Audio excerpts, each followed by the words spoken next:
yasizeho. Ndasengeye aba bantu bose bari hano babone igitangaza. Uyu munsi ugaragaza inkomezi zawe. Uyu munsi bimenyekane Mana kuri hano. Urakoze, turagushimiye ko hari icyo ugiye gukora. Duhagaritse ubushobozi bwose bw'umwijima. Duhamagara ijuru abari do rikora ibyayo mu izina rya Yesu. Amen. Amen. Amen.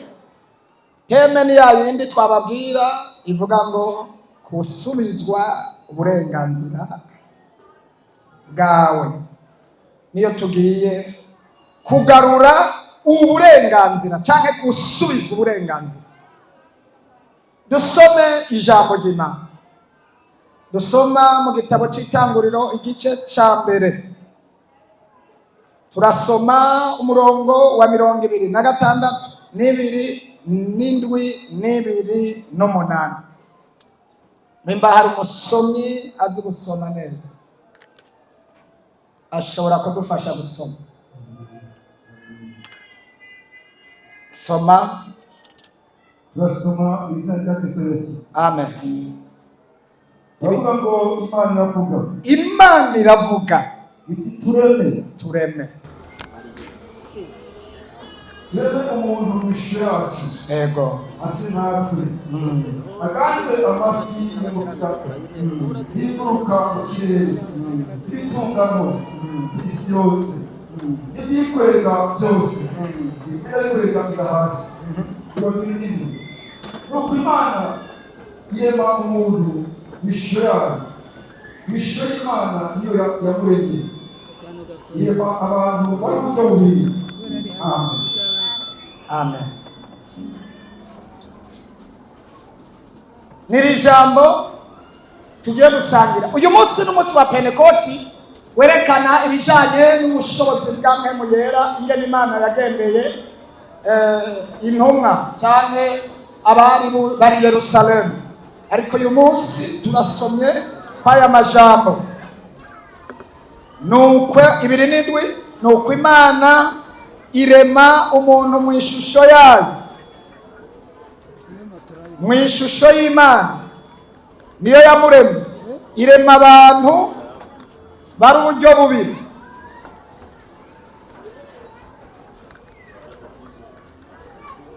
Ku murongo wa 26 avuga ngo Imana iravuga iti ni tureme umuntu mu ishusho yacu ase natwe, aganze amafi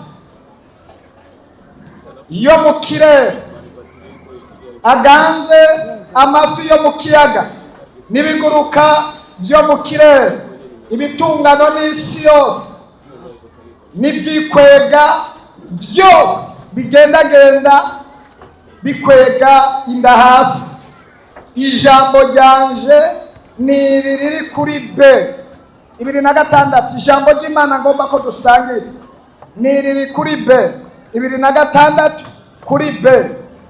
Aganze amafi yo mu kirere n'ibiguruka aganze amafi yo mu kiyaga n'ibiguruka mu kirere n'ibitungano n'isi yose. N'aya majambo nagomba ko tuvuga. Bwira mugenzi wawe ngo aganze. Amen. Aganze iki? Aganze amafi yo mu kiyaga n'ibiguruka n'ibiri mu isi. Aganze n'iri jambo rero nababwiye teme dufise ngo ivuga ngo gusubizwa uburenganzira. Wowe wumvise icyo waremewe? Kuganza iki? Kuganza iki? Kuganza iki? Ibiri mu kiyaga, ibiri mu kirere, ibiri mu isi byose waremewe kubiraba. Ariko ijambo ufise ijambo rivuga ngo gusubizwa uburenganzira. Noneho nta bamaze kwaka uburenganzira bwabo. Nta muntu yumva yatswe uburenganzira bwiwe. Waremewe kuganza iki? Byose mu kiyaga byose, imikeke, isangara, inonzi na bya bindi byose zasi zose, Imana yamuremye uwo muntu ngo abiganze. Mu yandi majambo, iyo ufise ubushobozi bwo kuganzira biba ari ibyawe, kandi ufise ubushobozi bwo ukeneye kuvuga ati uyu munsi ndarya umukeke cyangwa ejo nzonye indagara mbisi cyangwa ejo nzonye inonzi cyangwa isanga. Hariho abantu bamaze umwaka atagafi kandi bagahawe ngo kaba kiwabo.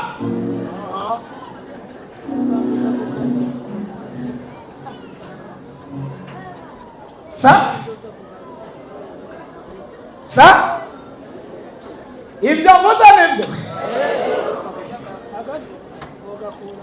Hariho abantu bamaze umwaka batariye agafi kokeje cyangwa amezi batariye agafi kokeje, kandi karaka abantu, karakariwa Imana. Ese ijambo ry'Imana n'ukuri?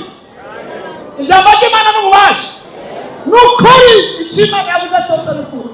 Imana ngo irema umuntu mu ishusho yayo, iranezerwa, iravuga ngo uyu muntu akwiye kurya ifi ashaka, ndazisize mu biganza cyiwe, ibiri mu kiyaga byose ndabisize mu kiganza cyiwe, ngo iciga mu biguruka. Iravuga ngo inkware, inkoko, imbata n'ibindi byose bica hejuru biguruka ndabisize mu biganza cyiwe. Ari umuntu amaze umwaka atagakoko, azibonesha amaso,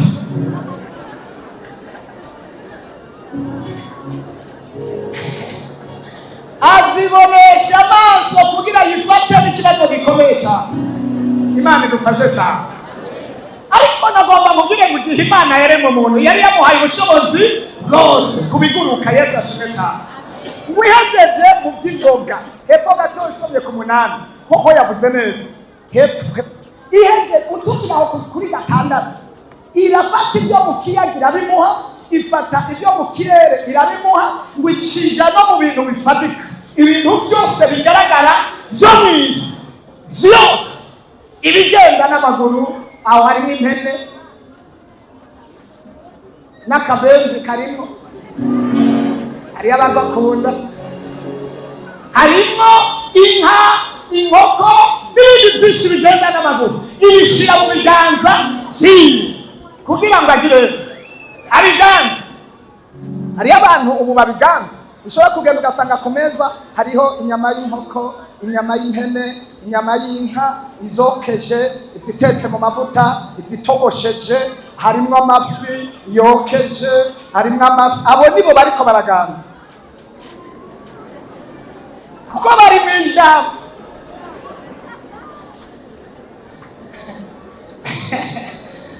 bari mu ibyo yavuze, bari muri ibyo. Ariko uyu munsi turagomba kugaruza uburenganzira bwacu. Ariko mama none aba bantu niho bari cyane cyangwa ndiko ndavuga bitumvikana, niko dutwara ibintu byacu. Ndaza kubabwira umuntu wese yabakora ibyo bintu kugira ngo tuve mu burenganzira bwacu. Ndaza kumubabwira kandi uraza kumumenya. Tutegereze hepfo kuri 2:8 rero hoho hari ahantu heza. Dusomera kuri 2:8 twumvige ni havuga. Koresha umwanya numva mfite ibintu byinshi hamwe n'amasengesho. Navuze ngo shetani umunsi aragandara. Ikihezagira abo bantu, ibaha uburenganzira, yongera irabahezagira. Kubona umuntu yahezagiwe n'Imana, hari ibintu abura kandi yategetswe kuronka, kandi Imana yaramuhezagira. Abo bantu ngo ikirabahezagira bandanya twumva. Rondoka ni gute abantu batagwira kandi bari mu muhezagiro? Inda ikanka ukazitwara igakoroka, ukabongorwa ntubyara kandi uri mu muhezagiro. Bisigura ngo hari ibintu byivanzemo. Ibyo nibyo tugomba kuvangura.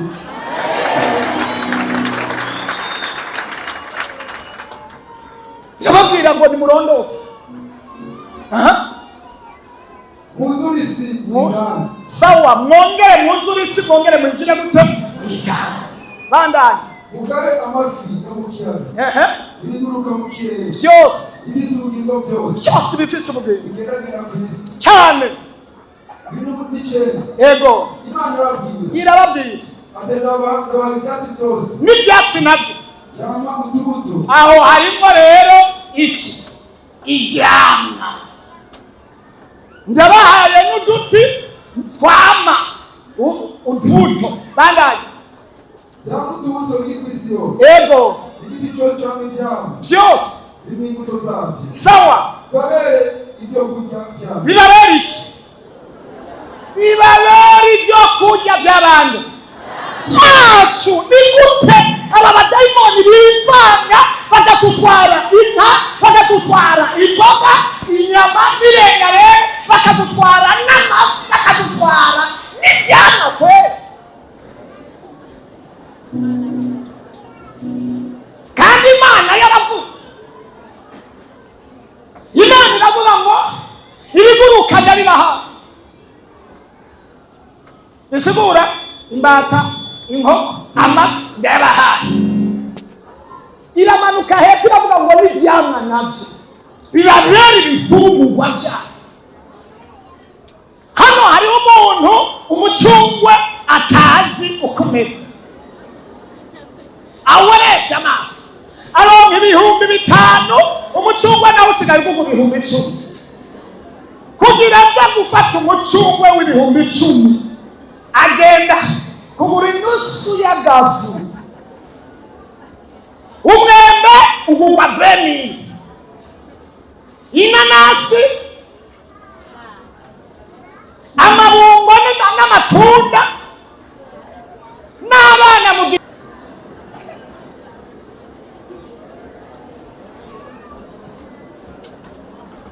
hariho uduhwi duto duto twimara amasenga. Ubajije agahando bakubwira ibihumbi 10. Naraharuye sanga ibihumbi 10 n'uduhando 10. Sanga kamwe kageze ku gihumbi. Agahando kamwe harimo uduhanyu 10 bakakubwira ibihumbi 10. Uharuye usanga agahanyu kamwe ari igihumbi. Kugira uzotange 3 uduhanyu 2. Reka ucuzana ibindi biharuro kandi niko bimeze. Ni gute Imana yovuga ikaduha ibintu bimeze uko ngo bitubere indya zacu, mugabo tukabiranisha amaso tugahanga tutabiriye kubera ubukene. Imana idutabare dusubize uburenganzira.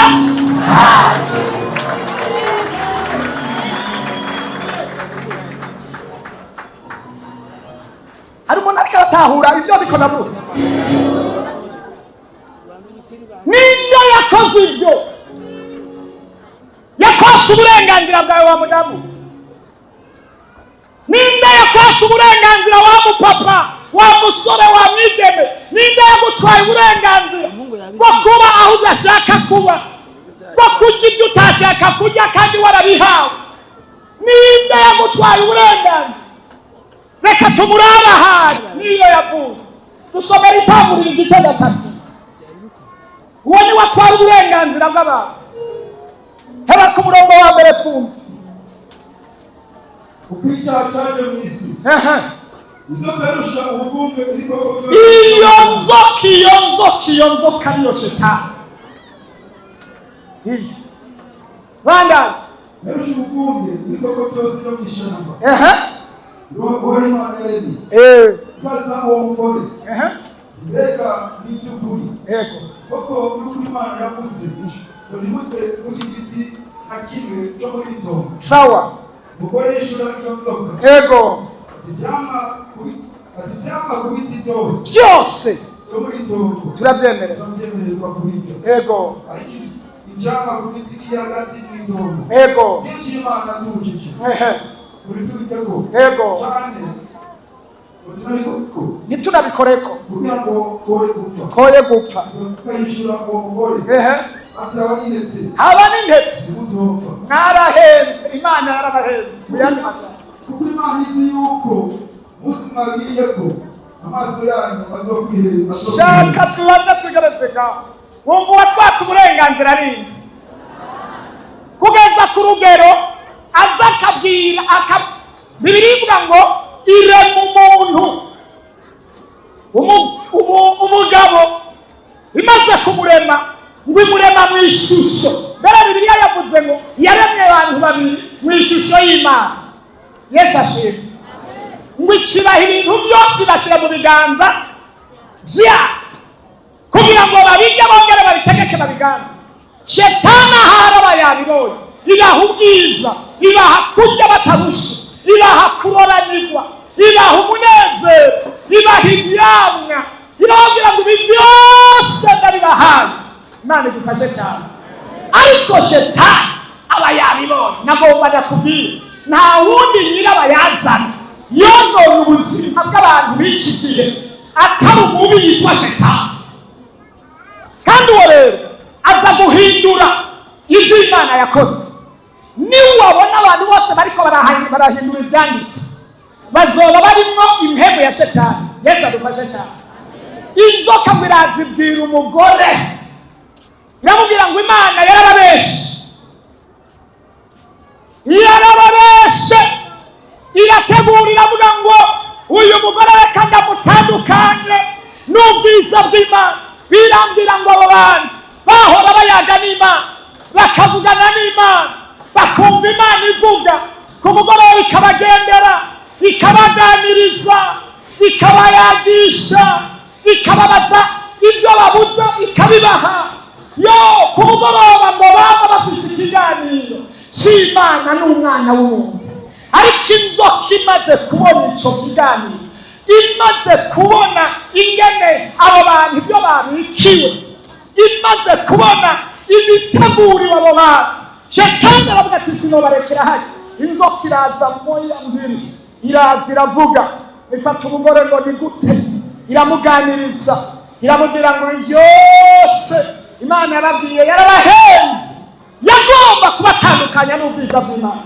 Igihe cyose uzobona hariho amasezerano imbere yawe ugushigwa hejuru kudasanzwe uguhezagirwa kudasanzwe urabahange kubazoza kukuganiriza urabahange kubagenza ufise novuga ngo aho niho hatanguriye ishari mu bihugu byose.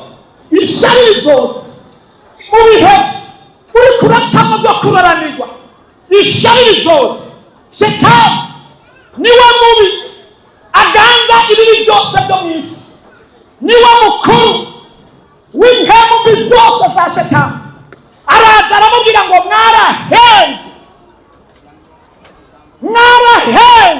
mu yandi majambo icyaha ni ingaruka y'ubuzima bw'umuntu. Igihe cyose uzokora icyaha umenye ngo uzoba wishe ubuzima bwawe. Yesu adufashe cyane. Nshaka kwerekana uwatubujije uburenganzira bwacu. Yesu adufashe cyane. Uwatubujije uburenganzira n'ubu yaje guhindura iby'Imana yavuze. Kuko muri kondisiyo Imana yarababwiye ngo muzire umuziro. Iki kintu ntimuzokijyeko. Umunsi muzokijya muzoba muri urupfu. Shetani ataraba ikintu babujijwe abaricaza kubabwira ngo mukiriye bizoba ari sawa. Raba ibintu byose wabujijwe gukora ariko ukaba warabikoze. Yesu adufashe cyane. Raba ibintu wabujije kunywa wabujije gukora ariko ukaba warabikoze. Ndagutangariza ahantu hatumye utakaza uburenganzira bwawe hari ayandi majwi wumviye. Yesu adufashe cyane. Shetani niwe yaje gutakaza uburenganzira bwacu. Ariko uyu munsi ndagomba umuntu wese atahura aho yatakarije uburenganzira kugira ngo asubire mu burenganzira bw'Imana. Ishimwe cyane. Twaremewe kuganza. Umuhungu akivuka aba yaremewe kuganza. Bibiliya ivuga ngo umugabo n'umutwe w'urugo n'uwo kuganza. niwe aganza famiye. Ariko kandi umugore nawe agira kabiri, ni ukuvuga haba mukuru hakaba n'ukurikira. No mu bisate ibyo ari byo byose haba uwa mbere hakaba n'umushyigikira. Nicyo gituma yasizeho umugabo, hanyuma inyuma yaho icishiraho umugore, n'umugore nawe ni uwo kuganza. Aho umugabo atari, umugore araganza. Mbere si ibyo gusa, aho umugabo aba afatiwe, umugore araganza. Mbere no mu muryango umugore araganza abo yabyaye n'abakozi bo mu nzu. Nawe yaremewe kugira yaremewe kugira umudamu n'umukobwa, umugore yaremewe kugira kuganza. Reka gusa n'abana nabo bategerezwa kuganza, kuko mu bavuka haba harimo mukuru n'abaganza abamukurikira. Yesu bashimye. Bisigura iki? Wa muhungu we, nimba ukiri umusore wateguriwe kuganza, ahubwo ushobora kuba igihe cyawe kitarashika ariko waremanywe kuganza. Wa mukobwa we, naho wowe utaraganza waremewe kuganza. Muri wowe uri uwo kuganza, ariko birashoboka watwawe uburenganzira. Uyu munsi ntabwo ufise uganza, wategerezwa kuba ubafise. Aka kantu ntawe ukumvise? Nta kuganza ufise, wategerezwa kuba ufise kuganza. Naho woba atakintu na kimwe ufise, waremewe kuganza ibiboneka. Mbere si ibyo gusa, Imana yaguteguriye kuganza ibifatika biboneka byo kurya no kunywa n'ibigendagenda by'ibikoko n'ibindi. Ikigukura aho hantu igushyira mu kuganza abantu. Nta muntu n'umwe Imana itahaye kuganza. Byuriro wa muntu, wewe waremewe kuryama cyangwa waremewe kuganza? Kuganzwa n'itiro. Ngiki gikorwa cya wa mubireba, arakabokora bimwe byagutosha, kandi ubutumwa buriko buravuga. Twaremewe kuganza, ariko shetani yaradutwaye kuganza. Yesu adufashe cyane. Mumfashe tuduze icyubahiro cy'Umwami Yesu. Duze ibiganza byawe uvuga ati Mwami, ibyo wasize mu biganza byawe n'ubu ndabyakiriye. Naho abadayimoni bari barabintwaye, ndamenye ko naremewe kugira kuganza. Yesu adufashe cyane. Twaremewe kuganza. Haleluya! Imana idushira mu ishusho yayo, idushiraho ngo tuganze ibiri mu isi byose, twongere tuganze n'abantu. Nukuri kw'Imana nta muntu n'umwe adafise kuganza muri. Umugabo wese uwari we wese ategetswe kuganza, umugore uwari we wese ategetswe kuganza ku rugero agezeko. Umuntu wese Imana yasizeho, yamuremye mu ishusho yayo, yamusizeho ari uwo kugira kuganza. Ariko Satani yaramaze kudutwara uburenganzira bwacu bwo kuganza. Turagomba Imana tugarure amasezerano yacu mu izina rya Yesu. Tuduze icyubahiro cy'Umwami Yesu. Haleluya!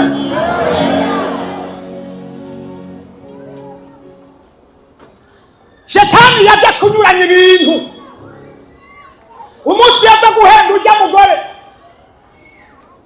aramubara ngo Imana yarabahenze. N'uyu munsi abahendwa si bake. Shetani aza kunyuranya ibintu. Umugabo yamugize umutwe. Ariko no mu y'imisi hari ibihugu byinshi byahinduye ibintu. Mu bihugu bitandukanye. Aho Imana yasari, uyu munsi Shetani akaza agahindura ibintu, akavuga ngo abagabo n'abagabo bazobana, turapinze iby'Imana yakoze. Abagore n'abagore bazobana, turapinze iby'Imana yakoze. Mu yandi majambo, ijuru rizana kugwira, Shetani akaza gutuvya. Umugabo n'umugore barabyara, bambe umugabo n'umugabo barabyara. Umugabo n'umugabo barabyara. icyanditse cyavuze ngo irema umugabo n'umugore ibashyiraho irabahezagira irababwira ngo genda mubyare. Shetani ati nawe tugomba gupinga Imana, sinemera yuko abantu babanaho ngo bagwire, turagomba ko dushyiraho iyindi sisiteme, umugabo n'umugabo babane babe ingumba ntibabyarane. Mbere kishyiraho n'abahinga irafata uyu mugabo tuzomuhindura tumuhindure nk'umugore aca atangura kugenda nk'abagore.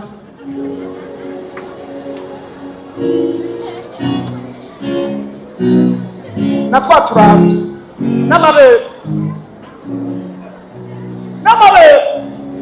pastor sinakwakiye we Yesu adufashe cyane.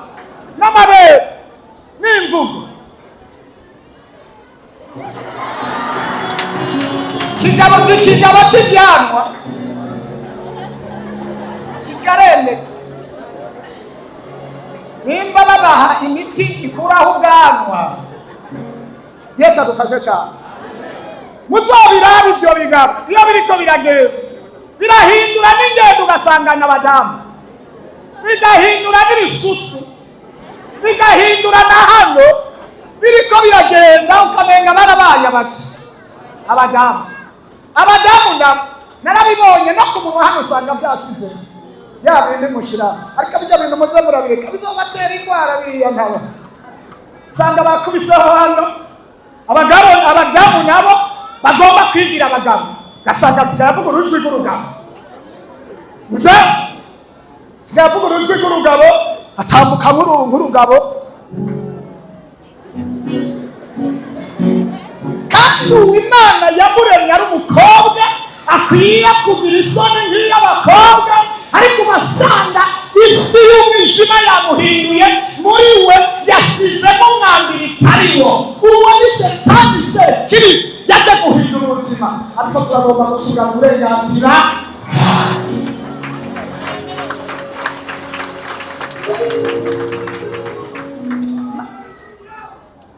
Nta muntu ari ngo atere haleluya. Muze muramenye ibihe aho bigeze, ntimugendane n'ibintu byose. Yesu adufashe cyane.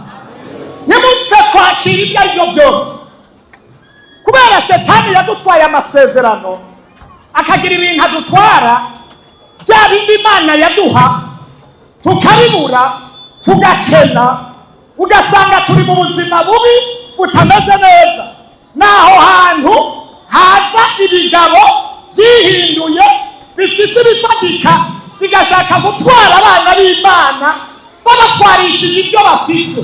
Nagomba ndababwira icyo Imana yanditse yaracyanditse, niwagihishuri niwagitahura nta kintu Imana yasezeranye kitazoshika, ahubwo bisabwa kubimenya hama ukakigwanira. Turagomba kurwanira uburenganzira bwawe.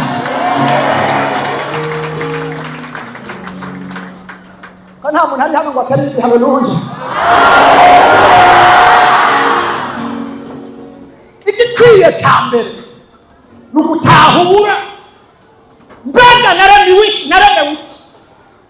ibyo nemerewe ni bihe, mbega nabibuze kubera iki, ninde yivanze mu buzima bwanjye, ninde yivanze muri proje yanjye, ninde yivanze mu migambi yanjye akantwara uburenganzira bwawe.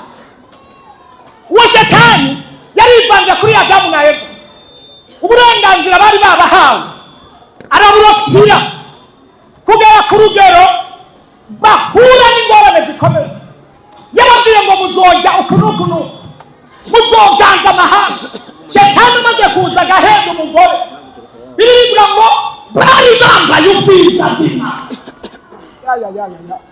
bari bambaye ubwiza, ariko bamaze gukundira Shetani. Igihe cyose uzumvira amajwi ya Shetani wari wambaye ubwiza bw'Imana uzosanga uri gusa. Yesu adufashe cyane. Igihe cyose uzumvira amajwi y'abadayimoni, uzumvira abagenzi babi, uzumvira inshuti mbi, uzumvira wawe ukabona kubwira ibinyuranye n'ikimana ivuga, ukabona ariko aragukura mu bwiza bw'Imana, ukabona ariko aragukura mu mbabazi z'Imana. Birashoboka mu bantu babiri, umwe akagenderwa agakomereka, Shetani akamutwara fadere y'Imana. Ntiwemere ko kunyaga, ahubwo wowe ugitahura, nimuhangane, umurekipere, uvuga ati Imana, uyu muntu yarazimiye, yegerezwa kumurekipera, amugumiza bwiza bwiza. Jewe naho nagwaniye na madamu wanjye. Madamu wanjye bamaze kumutwara abadayimoni, bakamwereka ibintu byinshi cyane. Navuze ngo Mana, icyo nzi cyo mfise isezerano ryo kugukorera, kandi ibiriko biraba n'umutego imbere yanjye. Uyu munsi dufise ijambo, twavuze ko tuza gusenga dutegura imitego yose yagize, imitego yose twatezwe. Yesu ashimwe. Erega Satani aza muri iyo mitego nyene, akakubwira ibitariho akavyita nk'ibihano, akakubwira ibidashoboka ukamenga birashoboka, akakwereka ukuri kwiwe kandi ukamenga niko. Nutaba amaso urapfa, urazimira. Adamu na Eva uzo ngorane yagize, umugore ahindura umugabo. Oya, ku bantu babiri Imana iba yabahaye kuganza, ariko kugira ngo muganzane no mu mubiri no mw'isi y'impera, mu bantu babiri haba hariho abantu basumbanya gutahura. Ako kanukumvise muba musumbanya mu bantu babiri gutahura ukuri. Iyo waharuye ukuri rero uguhagararako ukagumamwo, Mana ukagira ngo Mana twabe mukuri, ngaburira uwo muntu mumpe umutahuze, nzomusengera, nzomwereka ijambo kugira ahindukiye, kuko muri we muba mufise abami babiri, umwe abakoreshwa n'ubundi bwami uguhindukiza, nawe ubukoreshwa n'ubundi bwami uguhindukiza. Aho hacaho urugamba rw'abantu babiri. Unesha rero Imana imushyira hejuru.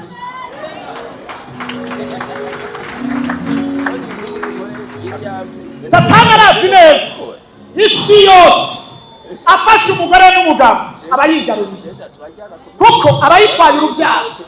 Uyu munsi abagabo n'abagabo bariko baratwarana, bisigura ngo bariko baravuga ati nta kamaro ko kurongora umugore, ibyo ntibikwiye, no kubyara ntibigikenewe ko dukwiye kubyara. Ibigabo n'ibyihurire gusa, hama bishireho inzira zo kumara imisonga zabo, hama biherere ngaho. Nta kuntu Imana yoguma ironka abantu, ahubwo tugomba kuyica mu mitsi, duhagarike abana bavuka. Na kare Abarundi barayiciye ngo iziza guhona zihera hehe? Mu ruhongore. Reka rero gufata abana bose tubafute, ntihagire umuntu azosubira kubyara, n'abazobyara babyara umwe gusa cyangwa babiri gusa, babe bahagaritse. Abo bose bari mu mugambi wa wa muntu. Yesu adufashe cyane. Motife ngo isi yarazi, motife ngo ntabyo kubagaburira bihari, atari Imana ibiguhaye n'ibyo ugira umunsi w'uwo. Narivuze ngo atari Imana ikugaburiye n'uyu munsi, ibyo woda ntiwogira. Ariko byose bibaye n'Imana, naho byara batanu bazojya kubw'Imana. Kubera iki? Yaguhaye ingufu, iguha n'ubwenge, izohezagira amaboko y'ibiganza byawe, nawe urondera Imana iguhezagire, uzorya kandi n'abana bazojya bumve bazorya.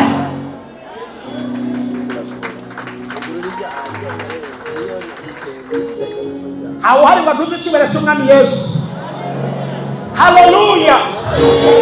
Hari ibintu Shetani azana by'iterabwoba ku bantu, bigatuma abantu bose baca bamwemerera. Igihe uzumva amajwi agutera ubwoba, uzobanza uyasuzume neza uyaba uyariye. Igitigiri cy'abantu batari bake bituma baheba kwizera, bagira ubwoba ko nahora ndangaza ibiboreza nkabikuramo amafaranga, ninabiheba nzotungwa n'iki? Ko nahora nsambana nkaronka amafaranga, ninaheba nzotungwa n'iki? Imana yo mu ijuru yaguhaye uwo mubiri, ibasha kuguha n'inkomezi n'amaboko yo gukora ibindi udakoze uwo mwuga w'ubusambanyi, kuko ibikorwa birahari. Yesu adufashe cyane. Bibiliya yamariye ngo nzohezagira amaboko y'ibiganza byanyu, ariko ntiyavuze ngo nzohezagira ibi n'ibi niba ari byo muronkeramwo ubusambanyi. Apana, ntabwo Imana yavuze ngo uzojya usambanye, ahubwo yavuze ngo uzojya ukoze icyuya kije. Akazi rero ko gukora si ubusambanyi, oya, yavuze ngo uzokoresha amaboko yawe.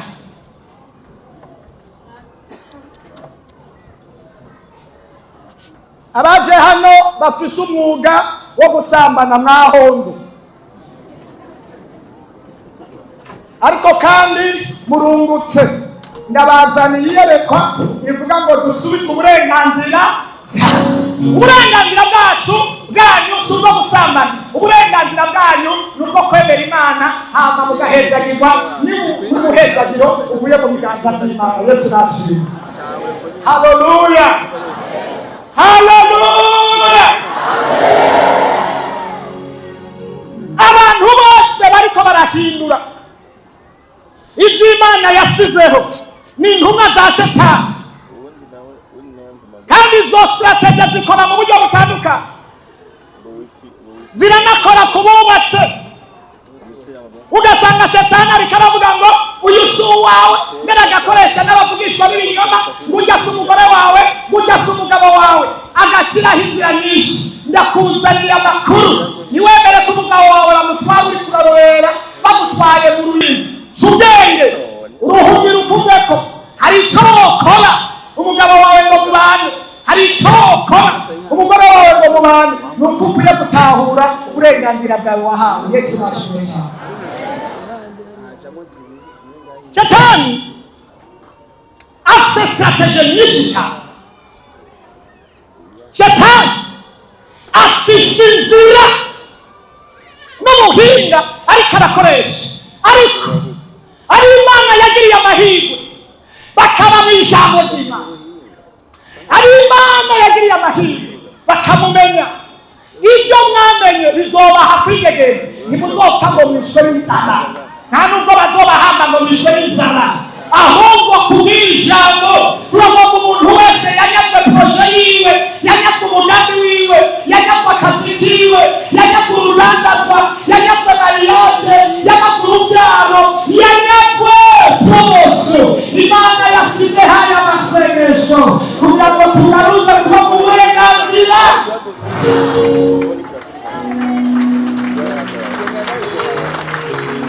Hari batutse atere haleluya. Urashobora gutera iyindi. Ntiwemere, gira mugenzi wawe ngo ntiwemere kunyaga uburenganzira bwawe. Mubarire, ashobora kuba atabyumvise neza. Mubarire ntiyemere.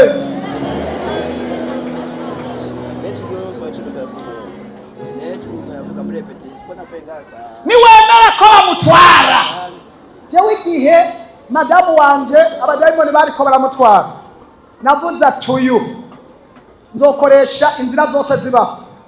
Nimba namenye yuko uwo mubanye muba mubanye, naho hoba kunanirwa bitewe n'abadayimoni, naho hoba kugwanywa bitewe n'abadayimoni, naho hoba intambara izo arizo zose, niwemere gutsindwa, ahubwo vumbagara ariko uzotsinda.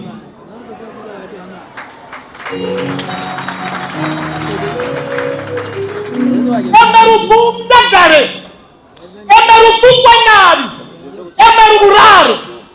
Ariko nuko kuburara, uburaro urwanira iki? Intsinzi. Yesu adufashe. Urwanira iki? Nurekure, ntupfe kwemera kurekura. Hari amakuru nasomye mu gitabo cy'ingenzi, aho Apoloni yari karaharira na Mukristo yamuzigirije mu buryo bukomeye cyane.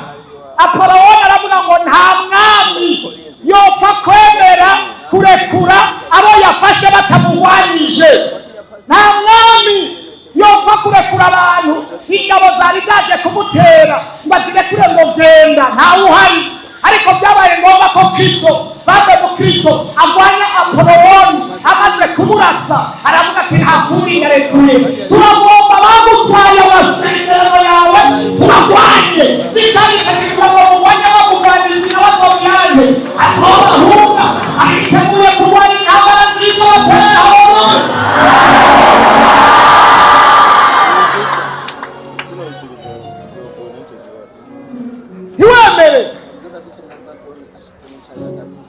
niba ufise madamu wawe agaparangana siwe ntabwo ari wewe ni mwiza ubwo abadayimoni bamucuritse bamuhindukije kandi iyo bamaze kumuhindukiza abona ko ibyo yizeye ariko kuri wowe rero wamaze gutahura ibiruta ibyazi koresha strategie zose cya bugufi ihangane gerageza intambara zose mpaka umusubize ku murongo.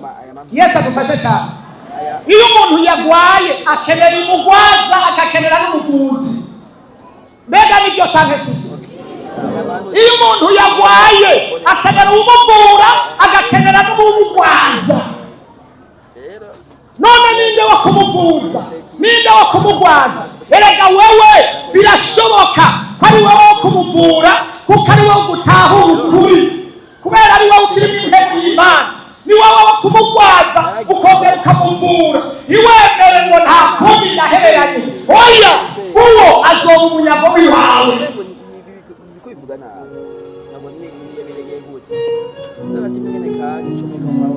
Ndavyibuka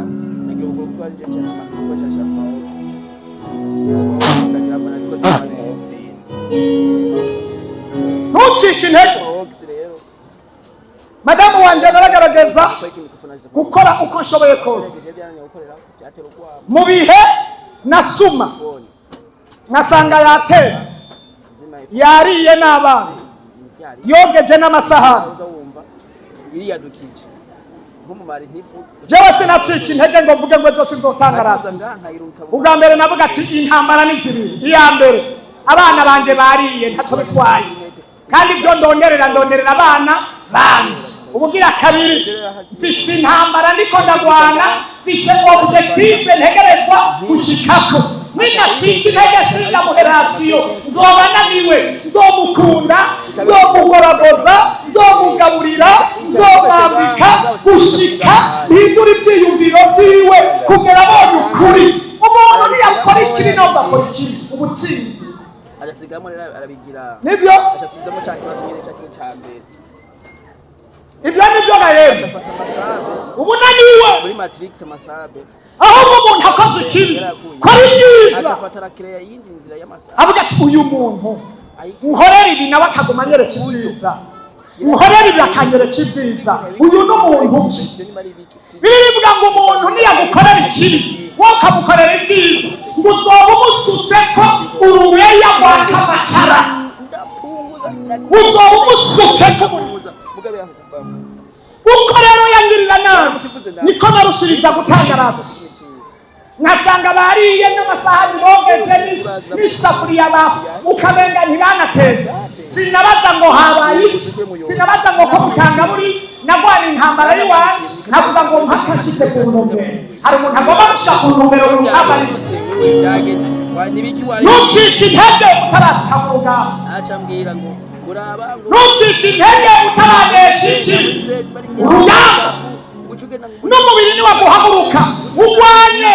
Pawulo avuga ngo ugwanye umubiri nkawuhindura umusha kugira sinze mboneke ntemewe. Umubiri uhagurutse ugwanye, indwara ihagurutse gwana, umuryango uhagurutse gwana, ubukene buhagurutse gwana, ibisigwa bigusubireje mu mpande zose gwana. Ubwe uko biri kose hari icyo Imana yavuganye nawe yagemeye kunesha yagemeye kuganza ntegerezwa gushika ku ntumbero yo kunyante namubwiye ko bitageze cyangwa usanga komisiyo nini niba kwambura ikintu ukabona baragitwara ntucike intege.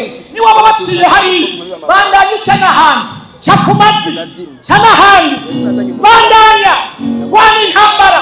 Abakinyi b'umupira iyo batsindwa igitsindwa cya mbere cya kabiri cya gatatu baca bahagarira naho babatera 5-0 baca bahagarira. Batsinzwe muri premiere mita bavuga ati turagombora muri deuxième mita kandi bakoresha inkomezi zose bakavuga ngo mpaka tugombora. Naho bishoboka uyu munsi bagataha ari 5-0 bavuga ngo ikindi gihe aracyari ibyizigiro bavuga ngo byase bikuze tugomba kugira entraînement dutegerezwa kugombora bagumana ibyizigiro. Hari umuntu agize ibyizigiro bose yuko iyo bamutwaye ashobora kubigombora.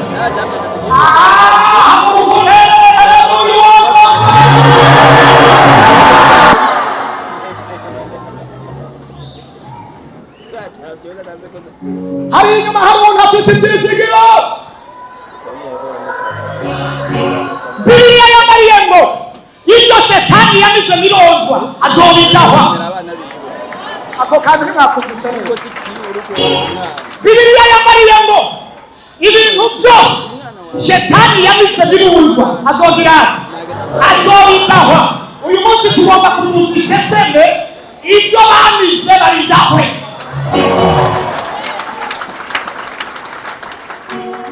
Ako kantu ntabwo nakumvise. Hari umuntu afise ibyo yatwawe na shetani. Yoba ari umugabo wawe, yoba ari umugore wawe, yoba ari akazi, yoba ari agakiza, yoba ari amasengesho, yoba ari kwizera, shetani akaba yarabitwaye. Ijambo riravuga ngo azobidahwa, kandi natwe dutegerezwa kubirekera. Uyu munsi uri hejuru wonyemera ugatahura ibyo mvuga. Bisho dufise niyo kubidahwisha shetani, ibyo batwaye, ibyo baboshe, ibyo bahabiye, naho wowe umweguyeze ku munota wa nyuma biragenda ngo hari ikiziro kubera Imana yavuze. Ariko nawe karumva ibyo mvuga. Ubarira ati numvise ijambo rinesha, numvise ijambo Imana yampaye. Yambariye ngo dutegerezwa kugarura uburenganzira, kandi Imana yambwiye ngo yandemeye kubiranga kuganza. Naho babintwaye naremewe kuganza. Uyu munsi Imana igarura ibyo batwaye mu kubima. Erega wowe Imana yakuremye mu ishusho yayo, iguha agakiza. Urasumba abandi badafite agakiza. Hari abantu twese mu isi, twese abantu bose yabaremeye kuganza. Inyuma yaho iguha ikintu special, ingabire idasanzwe. Iguha agakiza, iguha amasengesho, iguha faveur, ikiguha ikwita petit frère wa Yesu, petit frère w'Imana. Abo babidutwaye ntabwo bahuriye n'Imana, ariko bo ni petit frère w'Imana.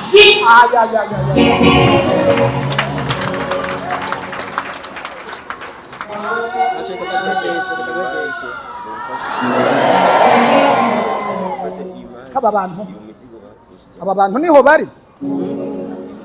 Aba bantu niho bari. Ndakubwiza ukuri, sinzorekura, sinzororasha shetani. Sinzi ahantu, ariko naho ntakubonesha amaso, urafise amatwi yo kumva, ubyumve neza. Yosefu ntazoguha agahembo,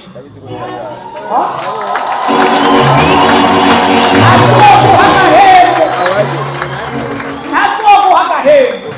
Hamwe n'abakozi bawe bose mukorana, abafirimasoni, abarozi, Yosefu ntazobaha agahembo, kandi azoguma batera iseseme. Muzomurondera ntacyo muzomugirira, kubera naremewe kugira kuganza. Haleluya, baremewe kuganza.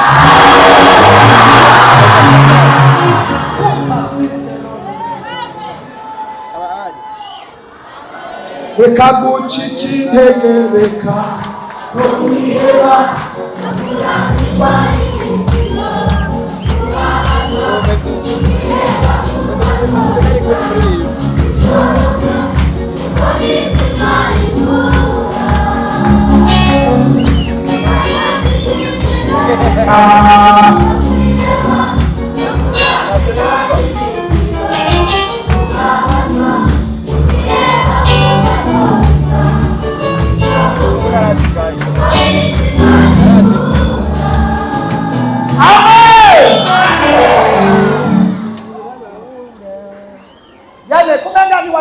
Ntuyitse kuyiririmba, ndayiririmba. Ninda yitse kuyiririmba. Iyo ndirimbo ninda zikuyiririmba. Wewe urayizi? Wewe ko uri yerekwa. Mikrofoni ruga.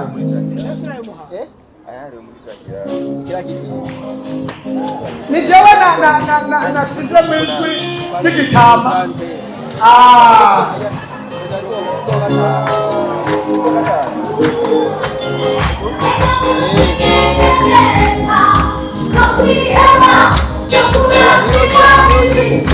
That's what she did.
Imana yakuremeye kugirana,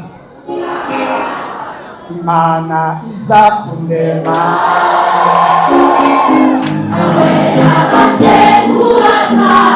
nafashijwe yabikoze mukwibishaka kuko yari yaranambwiye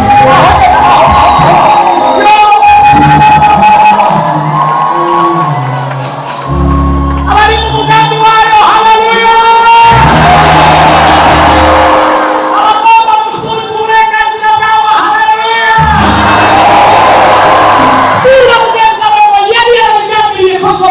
uburenganzira bwacu. Abadayimoni batwivanzemo icyo yanditse yaracyanditse, icyo yavuze ntabwo uzakivuguruza. Yari yarabwanditse mu buzima ngo umuntu wese azasubizwa mu mugambi w'ibyo kuganza. Haleluya, haleluya. Imana yasizeho ibihe nk'ibi kugira ngo batwawe uburenganzira bwose. Kibu abwire Imana iza kurema nawe